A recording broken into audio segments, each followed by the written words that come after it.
सूक्ष्म शरीर हमारे पिछले जन्मों के कर्मों और संस्कारों का भंडार होता है। स्थूल शरीर के नष्ट होने पर सूक्ष्म शरीर आत्मा के साथ रहता है और अगले जन्म में प्रवेश करता है। कारण शरीर कैजुअल बॉडी सूक्ष्म शरीर से भी छोटा शरीर है जिसे अनुभव करना अत्यंत कठिन है। इसे आनंदमय कोश भी कहा जाता है। सूक्ष्म शरीर जिसे अक्सर नवा प्रकाश शरीर कहा जाता है हमारी ऊर्जा संरचना का एक महत्वपूर्ण पहलू है। ये अस्तित्व की एक परत का प्रतिनिधित्व करता है जो भौतिकता से परे है, जिससे हमें अंतर्ज्ञान का उपयोग करने, हमारे आसपास की ऊर्जा को समझने और जीवन के साथ और अधिक गहराई से जुड़ने की अनुमति मिलती है। चाहे आप योग के लिए नए हों या अनुभवी अभ्यासी हो, सूक्ष्म शरीर में अंतर्दृष्टि प्राप्त करने से आपका अभ्यास बेहतर हो सकता है। आपकी खुद की समझ समृद्ध हो सकती है और आपको जीवन को और अधिक स्पष्ट रूप से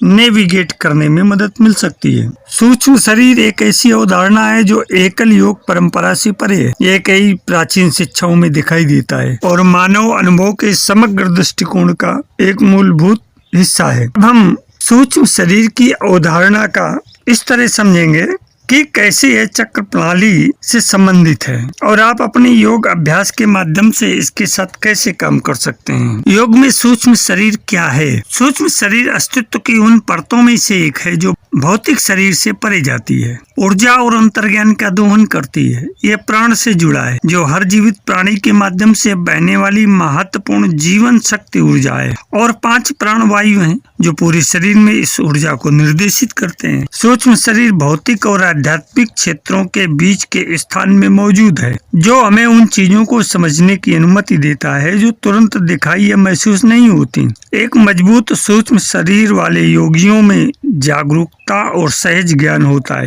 कि उनके अपने जीवन और दूसरों के जीवन में ऊर्जा कैसे प्रवाहित होती है। अब सूक्ष्म शरीर की उत्पत्ति और योग के विधान के अनुसार सूक्ष्म शरीर शब्द की उत्पत्ति प्राचीन संस्कृत ग्रंथों में हुई है, जहाँ इसे कोशों या अस्तित्व की परतों की अवधारणा से जोड़ा गया है। उपनिषदों और अन्य प्रारंभिक योग शास्त्रों में 5 कोशों शारीरिक, ऊर्जावान, मानसिक, ज्ञान और आनंद को सच्चे आत्म को ढकने वाला कहा गया है। सूक्ष्म शरीर इनमें से 2 कोशों विशेष रूप से ऊर्जा शरीर अर्थात प्राणमय कोश और ज्ञान शरीर विज्ञानमय कोश के साथ अंतःक्रिया करता है। ये परतें हमारी भौतिक और आध्यात्मिक स्व को जोड़ती हैं, जो भौतिक और रहस्यमय के बीच एक सेतु का काम करती हैं। सूक्ष्म शरीर चक्र प्रणाली से जटिल रूप से जुड़ा हुआ है। चक्र ऊर्जा केंद्र हैं जो रीढ़ की हड्डी के साथ चलते हैं और वे शारीरिक, मानसिक और आध्यात्मिक स्वास्थ्य के विभिन्न पहलुओं को नियंत्रित करते हैं। सूक्ष्म शरीर में प्राण अर्थात जीवन शक्ति हजारों नाड़ियों या ऊर्जा चैनलों से होकर गुजरती है,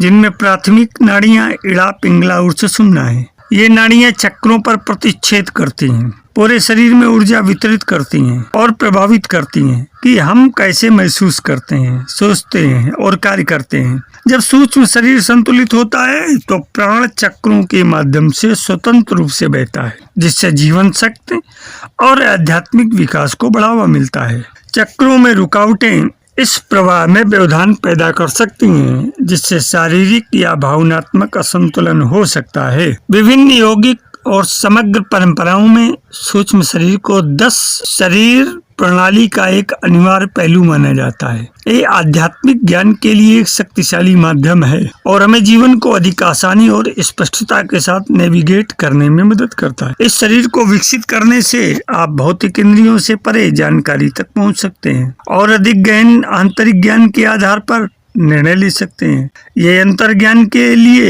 एक चैनल के रूप में कार्य करता है, जिससे हमें जीवन को अधिक गहन, अधिक सहज स्तर पर समझने में मदद मिलती है। अब सूक्ष्म शरीर के गुण क्या हैं, इस पर चर्चा करेंगे। इसमें पहला तो ऊर्जा क्षेत्रों के प्रति बड़ी संवेदनशीलता, दूसरा है अंतर्ज्ञान की प्रबल भावना, तीसरा है जीवन के सूक्ष्म पैटर्न को देखने और समझने की क्षमता, चौथा है आध्यात्मिक क्षेत्र से गहरा संबंध। पांचवा है अपने मार्ग और उद्देश्य के बारे में स्पष्ट अंतर्दृष्टि। और छठा है अपने सूक्ष्म शरीर को संतुलित करना। जब ये शरीर संरेखित होता है तो आप अपने अंतर ज्ञान से गहराई से जुड़े हुए महसूस करते हैं और अपने आसपास की ऊर्जाओं के प्रति अधिक ग्रहणशील होते हैं। सूक्ष्म शरीर को संतुलित करने से आपको अपने और दूसरों के साथ सामंजस्य में रहने में मदद मिल सकती है, जिससे निर्णय लेने में स्पष्टता आती है और आपके आंतरिक ज्ञान से एक मजबूत संबंध बनता है। अब संतुलन के संकेत कैसे मिलते हैं? तो आप अपने आंतरिक मार्गदर्शन से गहराई से जुड़ा हुआ महसूस करते हैं। आपका अंतर्ज्ञान तीव्र है और आप दैनिक जीवन में उस पर भरोसा करते हैं। आप कार्य करने से पहले परिस्थितियों की ऊर्जा को समझते हैं। आप जीवन में शालीनता और तरलता के साथ आगे बढ़ते हैं।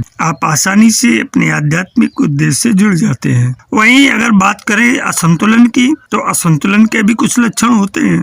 जैसे पहला है अपनी आंतरिक आवाज से अलगाव की भावना। दूसरा है निर्णय लेने में कठिनाई। तीसरा है नए या ऊर्जावान वातावरण में अभिभूत होना। चौथा है अपने ऊर्जावान शरीर के प्रति जागरूकता की कमी। पांचवा है अपने अंतर्ज्ञान से अटका हुआ या कटा हुआ महसूस करना। अब यहाँ प्रश्न ये उठता है कि जब ये सारी स्थितियां हैं हमारे दैनिक जीवन में, तो इनसे पार जा करके हम अपने सूक्ष्म शरीर से जुड़े कैसे? सूक्ष्म शरीर को जागृत करने के सबसे प्रभावी तरीकों में से एक प्राणायाम है, सांस नियंत्रण। प्राणायाम प्राण को ऊर्जा चैनलों के माध्यम से निर्देशित करता है, जिससे सूक्ष्म शरीर को सक्रिय और संतुलित करने में मदद मिलती है। यह सरल अभ्यास आपको अपनी ऊर्जावान जागरूकता को जगाने में मदद कर सकता है। सूक्ष्म शरीर तक पहुंचने के लिए योगासन, श्वास तकनीक और ध्यान के अभ्यास से सूक्ष्म शरीर के घटकों में सामंजस्य स्थापित किया जाता है। नाड़ी शोधन प्राणायाम से नाड़ियों को शुद्ध किया जाता है। नाड़ियां सूक्ष्म शरीर में ऊर्जा चैनल होती हैं। योग अभ्यास में सभी 8 अंगों को शामिल करके सूक्ष्म ऊर्जा प्रणाली में गहराई से उतरा जा सकता है। योग अभ्यास के जरिए अपने ऊर्जावान शरीर का पता लगाया जा सकता है और सूक्ष्म ऊर्जाओं की शक्ति का दोहन किया जा सकता है। जब लोग योग की कल्पना करते हैं तो वे अक्सर शारीरिक संतुलन पर ध्यान केंद्रित करते हैं, लेकिन योग के प्रभाव में वास्तव में प्रत्येक व्यक्ति के सूक्ष्म ऊर्जावान या शरीर में बहुत गहराई तक उतरते हैं। योग दर्शन में ऊर्जा के इस सूक्ष्म शरीर की कई परतें हैं जो प्रत्येक जीव में प्रवाहित होती हैं। इस सूक्ष्म शरीर के कई सिद्धांतों को समझकर आप खुद भी गहराई से शुरू कर सकते हैं। योग स्वयं की कई परतों को अपने वास्तविक स्वरूप से जोड़ने की प्रक्रिया है। हम इस भौतिक शरीर से कहीं बाहर हैं और हम इस ऊर्जावान शरीर से भी कहीं बाहर हैं। इन सभी के नीचे हमारी व्यक्तिगत निजी जीवन है। जैसे जैसे हम अपने इन कई स्वरूपों से जुड़ना शुरू करते हैं और वास्तविकता की सच्ची प्रकृति को समझ सकते हैं, जैसे जैसे हम ऊर्जा और व्यक्तिगत संबंधों को विकसित करते हैं, यह प्रक्रिया अंततः इस दुनिया में हर जीव के बीच अंतर संबंध की प्राप्ति की ओर ले जाती है। तो आइए ऊर्जावान सूक्ष्म शरीर की इन विभिन्न परतों की खोज शुरू करें जो हमें आत्मा तक ले जा सकती हैं। योग दर्शन में प्रत्येक व्यक्ति की कुंडली या नाड़ी की एक प्रणाली बनाई जाती है जो आपके पूरे शरीर में घूमती है। इन चैनलों को पारंपरिक चीनी चिकित्सा में मेरिडियन के समान ही समझा जा सकता है। वे केवल भौतिक चैनल या नशे नहीं है, वे ऊर्जा के चैनल हैं जहाँ प्राण या महत्वपूर्ण जीवन शक्ति ऊर्जा पूरे शरीर में स्वतंत्र रूप से प्रवाहित हो सकती है। प्रत्येक व्यक्ति के शरीर में लगभग 72,000 नाड़ियाँ होती हैं। वास्तव में यह देखने का एक और मतलब है कि ऊर्जा चैनलों की संख्या सीमित है, लेकिन 3 प्रमुख नाड़ियां हैं जो सबसे महत्वपूर्ण है और ये 3 नाड़ियां रीढ़ की हड्डी के साथ चलने वाली हैं। इन्हें इड़ा, पिंगला और सुषुम्ना के नाम से जाना जाता है। इड़ा नाड़ी वह है जो रीढ़ की हड्डी के बाईं ओर मजबूती से जुड़ती है। यह चंद्र नाड़ी महिला ऊर्जा का प्रतिनिधित्व करती है। पिंगला नाड़ी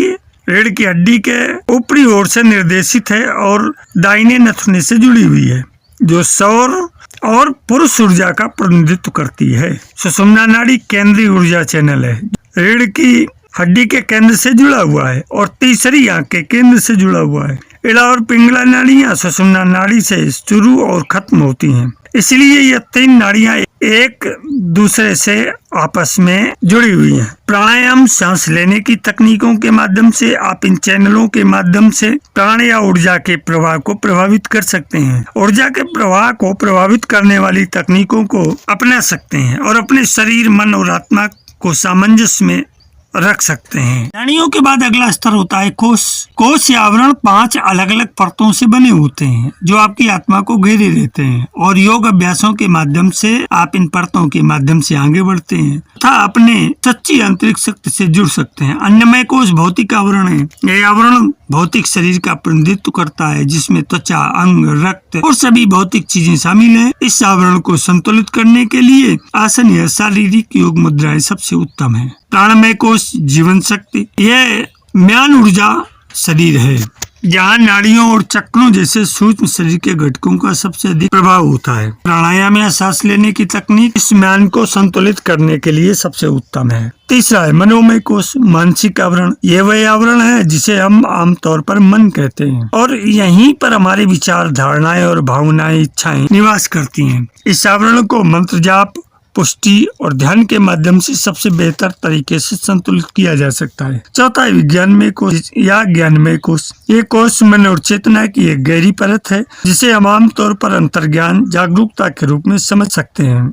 इसको ध्यान और रचनात्मकता के माध्यम से सबसे बेहतर तरीके से संतुलित किया जा सकता है। पांचवा है आनंदमय कोश, आनंद का आवरण। ये आवरण हमारी सबसे गहरी परत है और अक्सर इस परत तक पहुंचना सबसे कठिन होता है, लेकिन यह अनिवार्य रूप से उस प्राकृतिक आनंदमय अवस्था का प्रतिनिधित्व करती है जिसमें हम शिशु के रूप में जन्म लेते हैं। इस आवरण तक प्रार्थना, ध्यान और उच्च शक्ति के प्रति समर्पण के माध्यम से पहुंचा जा सकता है। योग अभ्यासों के माध्यम से अंतिम लक्ष्य स्वयं के इन विभिन्न आवरणों, परतों को समझना, वापस विभिन्न माध्यमों से उनमें प्रवेश करना ताकि आनंद आवरण को प्रकट किया जा सके।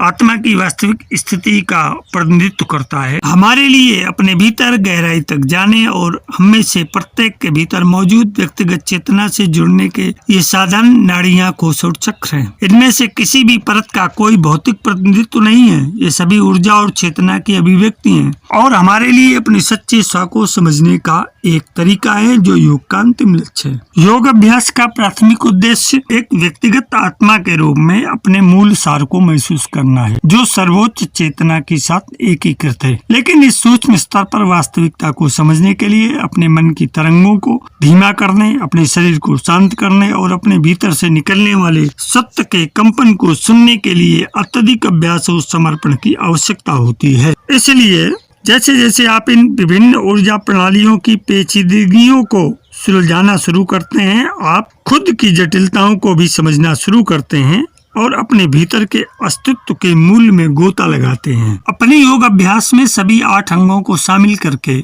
आप वास्तव में अपनी सूक्ष्म ऊर्जा प्रणाली में गहराई से उतरना शुरू कर सकते हैं। अक्सर कई योग कक्षाएं केवल शारीरिक आवरण या अन्नमय कोश पर ध्यान केंद्रित करती हैं। प्राणायाम और ध्यान के माध्यम से चक्रों और नाड़ियों का कुछ समावेश हो सकता है, लेकिन ये अभ्यास केवल सतह को छूते हैं। योग स्वाभाविक रूप से ऊर्जा चिकित्सा का अभ्यास है और चेतना और आत्मा या आत्मा के रूप में हमारी वास्तविक आंतरिक स्थिति को प्रकट करता है। योग केवल आसन से कहीं अधिक है। इसे समझना योग अभ्यास की वास्तविक चौड़ाई और गहराई की खोज करने का पहला कदम है और एक योग शिक्षक के मार्गदर्शन के साथ आप उन योग के उन क्षेत्रों का पता लगा सकते हैं जिनके बारे में आपको कभी पता भी नहीं चला होगा। मेरे अध्यात्म प्रेमी जिज्ञासु मित्रों, योग में सूक्ष्म ऊर्जावान शरीर जटिल है और इसे अपने आप नियंत्रित करना चुनौतीपूर्ण हो सकता है, लेकिन एक योग शिक्षक के मार्गदर्शन से आप योग के इन अधिक गहन पहलुओं में गहराई से उतर सकते हैं और अपने जीवन में गूढ़ शरीर की शक्ति का उपयोग करना शुरू कर सकते हैं। इन विभिन्न प्रणालियों को समझने में समय लगता है, लेकिन ये वास्तव में आपके जीवन को बदल सकता है। यहाँ ये कहना अत्यंत प्रासंगिक है, बिन गुरु भव निधि तरह न कोई, बिना सचेत और उत्तम गुरु की संरक्षण या निर्देशन में ये अभ्यास नितांत असंभव है। आप कहीं अटक सकते हैं, भटक सकते हैं और लटक भी सकते हैं। इसलिए अपने भटकाव, लटकाव या अड़चन के लिए एक योग्य गुरु की तलाश करें और अगर आप उचित रूप से उस गहराई में उतरने के लिए अंतर्मन से उत्सुक हैं, इच्छुक हैं, तो निश्चित ही प्रकृति आपको उस गुरु या मार्गदर्शक के रूप में एक सुअवसर अवश्य प्रदान करेगी। आशा है आपने हमारे इस सूक्ष्म शरीर से संबंधित संपूर्ण व्याख्यान माला को ध्यान से सुना, समझा और आत्मसात किया होगा। आपकी जागरूकता के लिए आपको बहुत बहुत धन्यवाद। सफल जीवन की यात्रा के इस अंक में आज इतना ही। धन्यवाद।